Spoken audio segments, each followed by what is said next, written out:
crafty friends, it's Jess from jesscrafts.com, and today I am here with a shaker card, coffee card tutorial featuring cat scrappiness dies, as well as this is for the Coffee Lovers Blog Hop, the fall Coffee Lovers Blog Hop. There are a lot of amazing prizes, and there is a prize from Cat Scrappiness as well as a discount code, so be sure to check the video description for details. Get that code to save, I believe it's 15% off coffee products, and to enter to win a gift card by entering a project.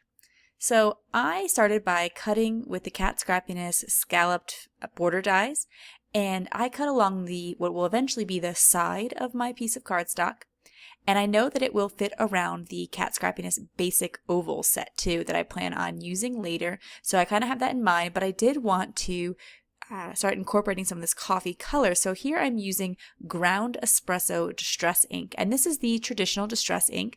Ground espresso is not yet available in the distress oxide, so I've moved back to regular distress, which is also super fun to play with. And I've covered my card completely. As you saw, you can use your ink blender, but it takes a bit more time, so I have decided to just run my pad along the cardstock to cover. And this is just like thick cardstock.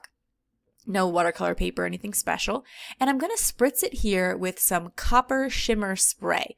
And it's going to change the color quite a bit and almost actually give it that oxidized look that you would get by spraying distress oxide inks with water. However, it's going to add some shimmer and shine, which is going to be perfect because I am using the Manhattan sequin mix that is really, really shimmery and shiny and will go perfect with this background here that I've created. I'm going to heat it up with my heat gun just so that I don't keep getting ink all over my fingers. As you can see, that ink is making my surface pretty messy.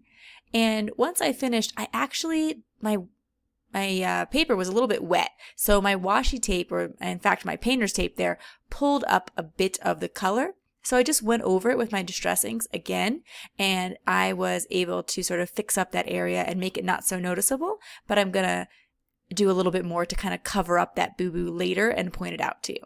So I decided that I wanted to use this Warm Wishes stamp set that is part of the sale at Cat Scrappiness. So if you like it, it's from Waffle Flower Crafts. It will be linked in the video description. And I'm going to stamp directly on the acetate. When you're stamping on acetate, you're going to want to use Stays-On ink, as most inks are not permanent on plastics like acetate, except Stays-On. But if you do stamp on Stays-On, there's a couple of tips and tricks that are pretty helpful. And if you don't realize yet, the Stays-On is actually attached to that card base that I'm working with there. And you want to press down cleanly, firmly, lift straight up and press straight down when using the Stays-On, because it can slip as acetate is that smooth surface. If it does, if you get a bad impression, don't worry about it. Clean it up with some alcohol and try again. You have unlimited tries even with Stays-On. Then I stamped the 2 coffee cups from the images onto some blue cardstock, and I am going to do some Copic coloring. Now, you might think, well, why Copic color on top of colored cardstock? And I think that it just kind of makes coloring a little bit faster, adds a bit more dimension when you are really only looking to add one color. Sometimes you can save some coloring time. So I tested out my markers on the image on the right, and then I'm going to color the image on the left. And I just wanted to point out a few quick tips for Copic coloring. I'm not an expert, and this isn't even your most traditional Copic coloring because, again, it is on colored cardstock as opposed to white cardstock, but it does allow for a little bit more forgiving in terms of the blending. And I am just going to try to make it such that my coffee cup has some dimension. Because it's rounded, the parts of the coffee cup that are closer to the handle will be farther away and therefore cast in more shadow. And so to give that look, I am adding deeper shadows on either side of the cup and then leaving the middle of the cup with a nice light highlight. I'm going to go in with a little bit of brown. One of the reasons that I chose a lighter blue to stamp it on is because I know that my brown coffee will cover it up directly and you won't see any blue through it because I'm going to use a dark brown for the coffee and a light blue for the cardstock. I fussy cut that out, and you'll notice there the handle, in order to fussy cut around it, I actually cut straight through the handle where it attaches to the cup. And I've shared this tip a few times, but it's a great way when you're fussy cutting. If you cut right along one of the lines, you can kind of cover that up later, because when you glue it down, it won't look like there's a cut in the middle of the design. It will be right there on that line, and it will be a lot less intrusive to your card.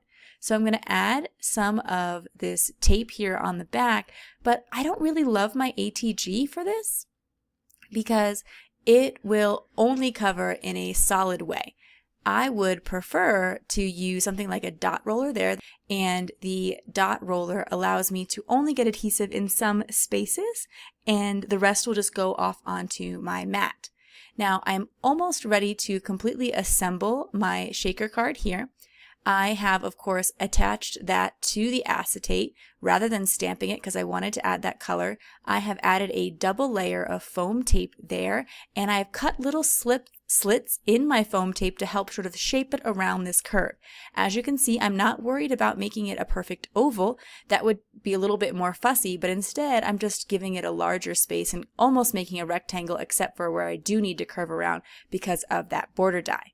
Then I am going to shake my sequins onto the center of my card base, and I will attach my panel that I've been working on top of it. I'm choosing to be pretty generous here with my sequins because I know that sequins go a lot longer than we think. We tend to kind of have sequins even from years and years ago. So I try to be generous, but also I want to be generous with my sequins because I do have a really large window to my card here. So I want to make sure you can see a lot of it and it doesn't, it doesn't sort of just fade to the background. And I'll just glue that right over, press it in nice and firm, and then, again, as you can see, I'm really going in and pressing to make sure none of these little beads are going to fall out. I'm going to give it a good shake there, and as you can see, it's pretty easy peasy, but as I mentioned before, I wanted to cover up that little boo-boo that I had there in the corner. I had accidentally ripped a bit of the cardstock with my washi tape, so I thought a fun way to cover it up would be to use some enamel shapes. So I'm going to use these brown shapes, and as you see, I kind of tried to match it up to my coffee. My coffee is a lot lighter than the coffee that I put inside the cup. I am definitely someone who likes cream in my coffee, and so I'm going to add this much lighter brown color for two reasons. One, just 'cause I thought it'd be fun to match my coffee, but also because the lighter color will really pop off this dark brown ground espresso cardstock that I created, and we'll add another layer of brown. I'm mixing a lot of browns in there, but then I'm using that teal to be a real pop off the card because there's no other colors in the card. And that is it for my card today. Like I mentioned, this is part of the Coffee Lovers blog hop, and you should check that link out in the video description below, as well as links to the products. Check out that coupon code to save, and you can check out some links to other coffee cards here on my channel. Have an awesome day. Bye.